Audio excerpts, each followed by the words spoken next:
Russia Ukraine యుద్ధంలో ఇప్పటి వరకు రష్యా ఉక్రెయిన్పై పైచేయిని సాధించింది. అయితే తాజాగా రష్యాలోకి ఉక్రెయిన్ చొచ్చుకుపోయింది. సుమారు 28 గ్రామాలను తమ అధీనంలోకి తీసుకుంది ఏకంగా. దీనివల్ల 1000 కిలోమీటర్ల భూభాగాలను తమ అదుపులోకి కూడా తీసేసుకుంది. దీంతో రష్యా ప్రెసిడెంట్ వ్లాదిమిర్ పుతిన్లో కలవరం ప్రారంభమైందట. ఇంతలోనే ఎంత మార్పు అని యుద్ధాన్ని దగ్గర నుంచి గమనిస్తున్న వారు ముక్కున వేలేసుకుంటున్నారు.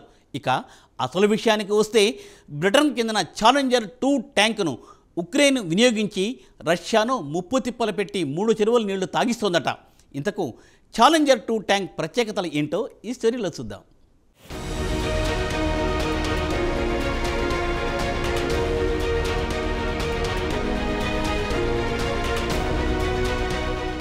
ఉక్రెయిన్పై రష్యా అనవసరంగా కయ్యానికి కాలు దువ్వింది. 24 ఫిబ్రవరి 2022లో మొదలుపెట్టిన యుద్ధం ఇప్పటికీ అతి గతి లేకుండా అలా పోతూనే ఉంది.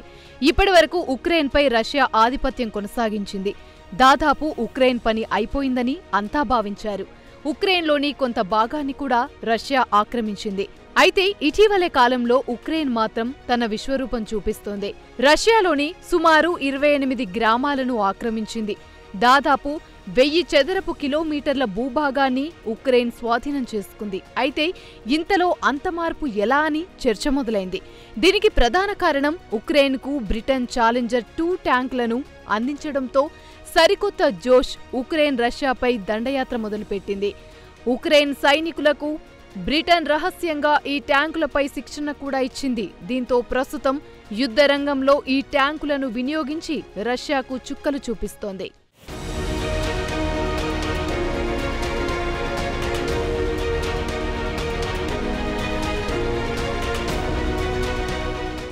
ఇక ఛాలెంజ్ 2 ట్యాంకులను బ్రిటిష్ ఆర్మీ కోసం తయారు చేశారు.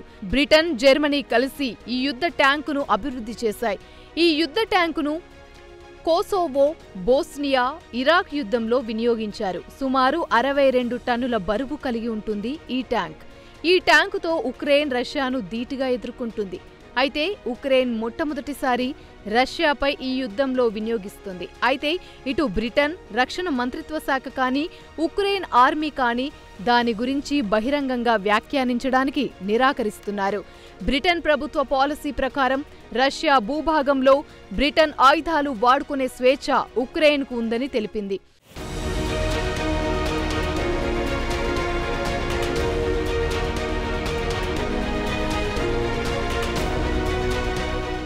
విశ్వసనీయ వర్గాల సమాచారం ఛాలెంజర్ 2 ట్యాంకులను ఉక్రెయిన్ ఈ నెల 6 నుంచి వినియోగించడం ప్రారంభించింది. అయితే ఉక్రెయిన్ దళాలు ఈ యుద్ధ ట్యాంకును రష్యాలోని కుర్స్క్ ప్రాంతానికి ఎలా తెప్పించాయనే దానిపై స్పష్టత లేదు. అలాగే ఎన్ని ట్యాంకులను వినియోగిస్తుంది అనే అంశం కూడా సమాచారం లేదు.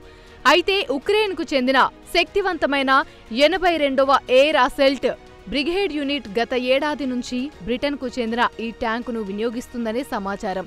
రష్యాలోని కుర్స్క్ ప్రాంతంలోని ఈ యుద్ధ ట్యాంకునే వాడారని చెప్తున్నారు. ఇక బ్రిటన్ ఉక్రెయిన్కు 14 ఛాలెంజర్ 2 ట్యాంకులను ఇస్తామని గతేడాది జనవరిలో అంగీకరించింది. దీంతో పాటు జర్మనీకి, అమెరికాకు చెందిన యుద్ధ ట్యాంకులను కూడా ఉక్రెయిన్కి ఇవ్వాలనే ఆలోచనలో ఉన్నాయి.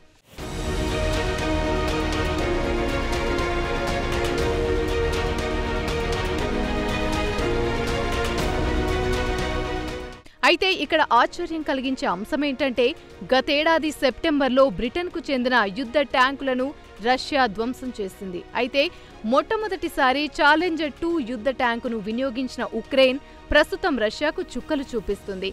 ఈ యుద్ధ ట్యాంకు 1994 నుంచి యుద్ధాల్లో వినియోగిస్తున్నారు.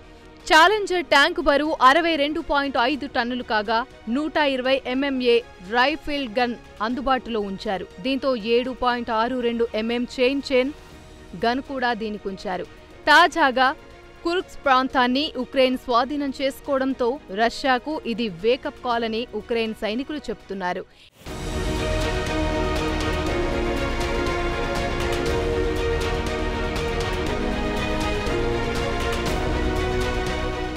ఇక బ్రిటన్ ప్రభుత్వ విధానం విషయానికొస్తే అంతర్జాతీయ చట్టానికి లోబడే ఉక్రెయిన్కు ఆయుధాలు అందిస్తుంది.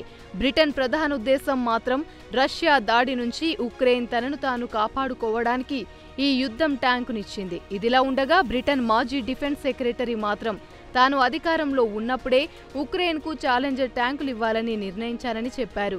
బ్రిటన్ రక్షణ మంత్రిత్వ శాఖ అధికార ప్రతినిధి ఒకరు ఈ యుద్ధ ట్యాంకుల గురించి స్పందిస్తూ బ్రిటన్ ప్రభుత్వం పాలసీ మాత్రం ఆర్టికల్ 51 ప్రకారం యుఎన్ చార్టర్కు లోబడే ఆయుధాలనిచ్చామన్నారు. రష్యా దాడుల నుంచి తనను తాను రక్షించుకోవడానికే బ్రిటన్ ఆయుధాలిచ్చిందని స్పష్టం చేశారు. తాము ఉక్రెయిన్కు ఆయుధాలు బహుకరించేటప్పుడు కూడా వారికి అంతర్జాతీయ చట్టాలకు లోబడే ఆయుధాలను వినియోగించాలని చెప్పామన్నారు బ్రిటన్ ప్రభుత్వ అధికార ప్రతినిధి.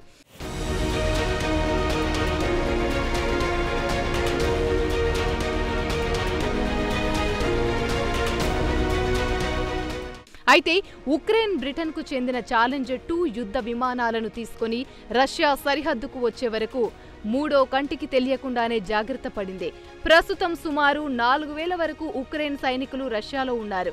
రష్యా సరిహద్దులో ఉన్న గ్రామాలను ఉక్రెయిన్ స్వాధీనం చేసుకోవడం, దేశం సరిహద్దు గల గ్రామాలను రష్యా మిలిటరీ ఖాళీ చేయిస్తుంది. కాగా పుతిన్ మాత్రం ఉక్రెయిన్ తమ భూభాగంలో చొచ్చుకొస్తుందని ఊహించలేదు. దీంతో ఆగ్రహంతో చిందులు వేస్తున్నారు. ఇప్పటివరకైతే ఆయన ఉక్రెయిన్పై ఎదురుదాడి మొదలుపెట్టలేదు. సరిహద్దు వెంటే ఉండే సుమారు 2 లక్షల మంది పౌరులను సురక్షిత ప్రాంతాలకు తరలిస్తున్నారు. అదే సమయంలో ఉక్రెయిన్లో ఉన్న 5 లక్షల మంది సైనికులను రష్యా రప్పిస్తోంది.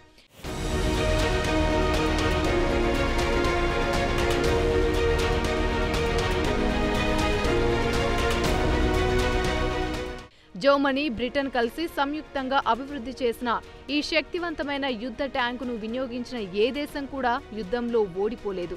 తాజాగా రష్యాపై ఎదురు దాడికి దిగిన ఉక్రెయిన్ మరి యుద్ధ ట్యాంకులు వినియోగించి విజయం సాధిస్తుందా లేదా అనేది వేచి చూడాల్సిందే.